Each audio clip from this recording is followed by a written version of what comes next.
So in the last BOWdometer video, I promised to show you the app with some data in it. So I've done some shooting now over several days.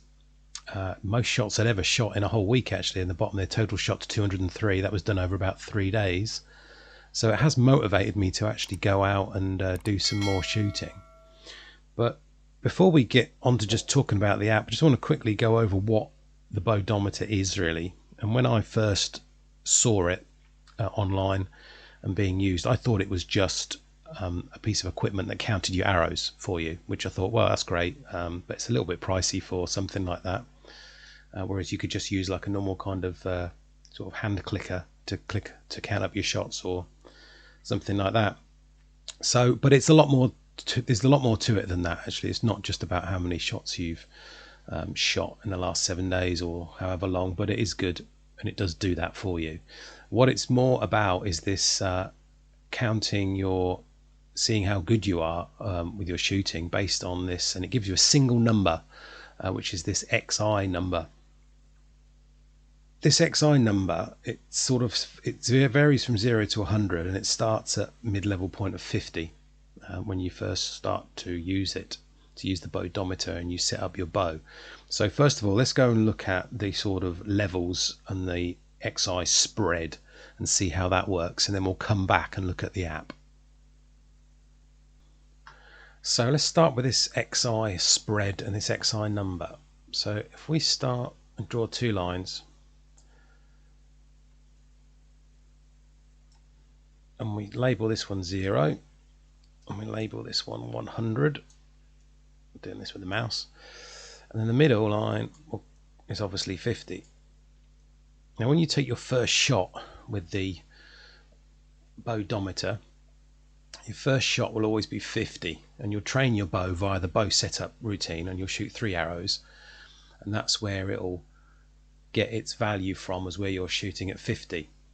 Now when you start shooting, some of your arrows may score less than 50, so there'll be a worse shot, and some may score more than 50, so there'll be a better shot.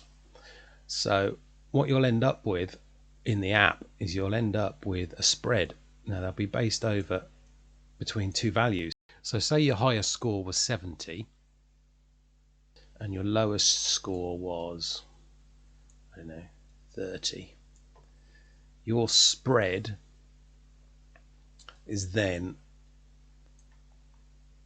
the difference between those two, which is 40. So your spread is then 40.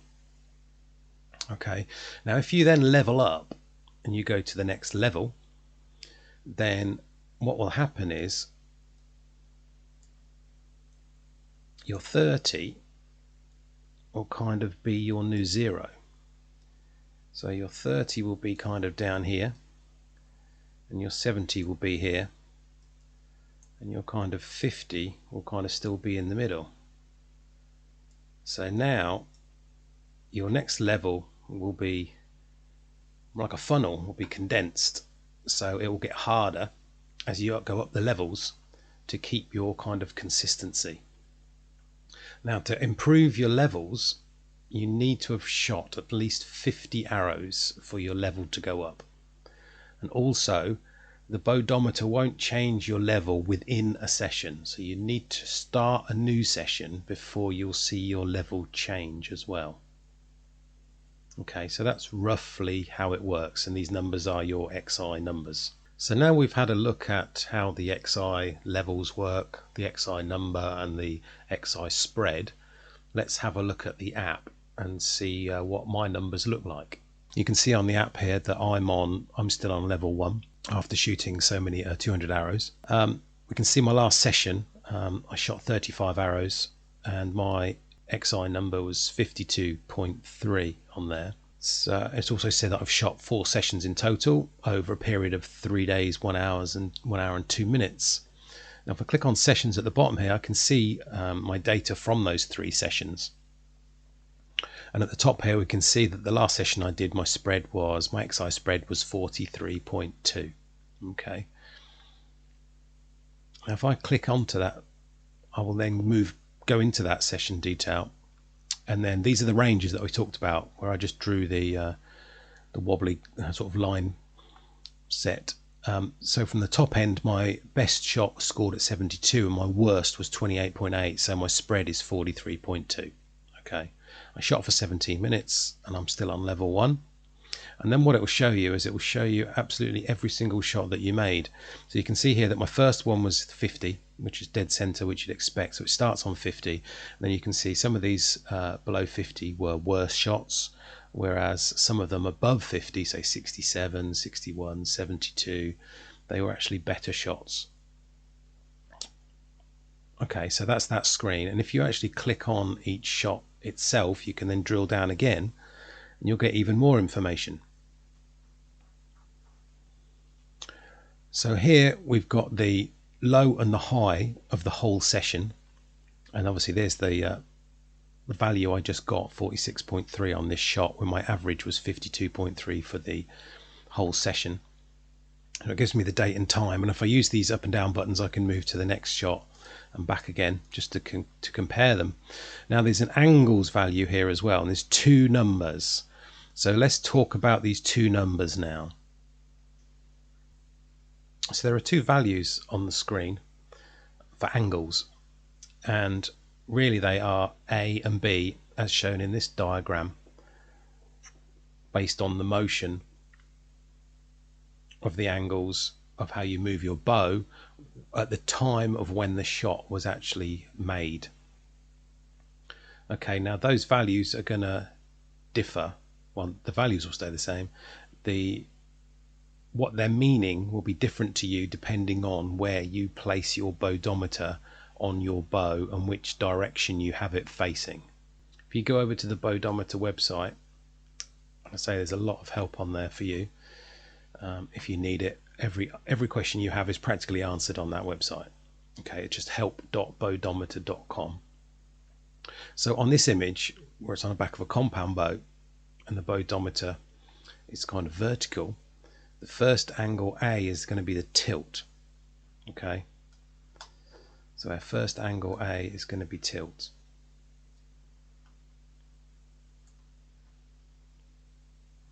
Whereas the B is going to be the swivel. Okay, in this respect. But if you had your BOWdometer like this on the side of your recurve with the buttons facing away, then the A, or the first angle value in the app, would be the swivel, and the B would be your cant. Okay, that's the second value in the app. If you had it say horizontal on the back of a compound in this respect, then the first angle in the app, the first number is the swivel, left to right, and the second angle would be your tilt up and down, just because of the way that the BOWdometer is actually positioned. So that one's kind of horizontal, that one's on the side upside down, and that one's on the back kind of vertical. Now BOWdometer it doesn't know what you've scored, so it doesn't know whether you've scored a 10 or whether you've missed the target or whether you've scored a 1. All it's basing these values on is your shot. Now we don't know exactly what goes into this score. I gather it's probably to do with angles, canting the bow, timings, various other things like that. But we don't exactly know what makes a good or a kind of a bad shot. But the BOWdometer does kind of motivate you to shoot, as it kind of is a bit like a video game where you get to level up. So it kind of makes you want to go out and shoot and actually go to these higher levels and improve. Although it does kind of sometimes mess with your brain when you think you've shot a really good shot, but actually the score's less than 50, or you think you've made a bad shot, and actually the number is higher than 50, which means it thinks it's a really good shot. So these are the two kind of main screens that you will get in the app, in this app version. Now I'm currently on the app version 1.3, and by the time you've probably watched this, there's a new app coming out. It's currently, as of late February, in beta testing, and some people are actually testing it out at the moment, and it looks totally different, and you get a lot more data. There are graphs in it, etc., and a lot more functionality. So this app version that you see now may not be the one that you actually download if you're starting to use BOWdometer, but the values and the numbers will always be the same. They'll just be displayed in a different way.